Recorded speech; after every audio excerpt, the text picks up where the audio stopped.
ti assale sempre svogliatamente nel cielo immerso di un qualche nord.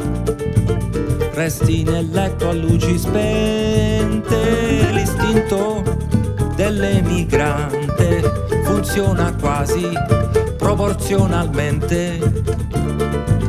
Più sei lontano dalla tua terra e più rimpiangi certa gente. E un giorno che torna capisci perché c'è sta una differenza tra una zeppola e un pignè.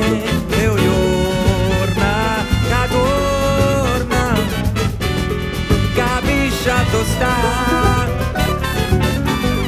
la giusta distanza tra Padre Pio e San Gennaro.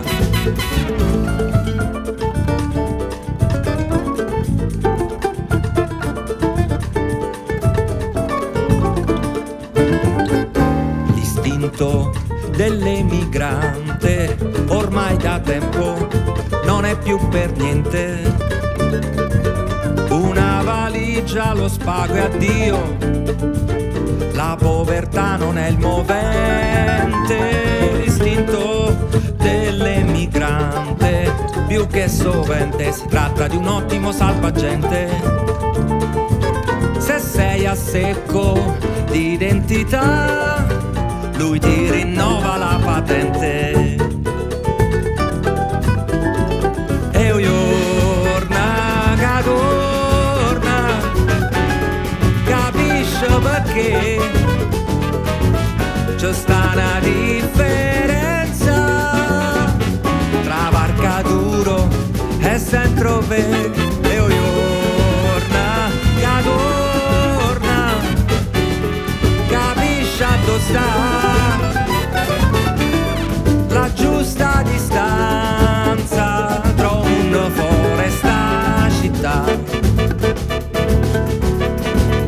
Mia cara madre, da potrasi Natale, oggi al telegiornale già parlano di me. Il primo napoletano che migra sulla luna, ho fatto una fortuna, non tornerò mai più.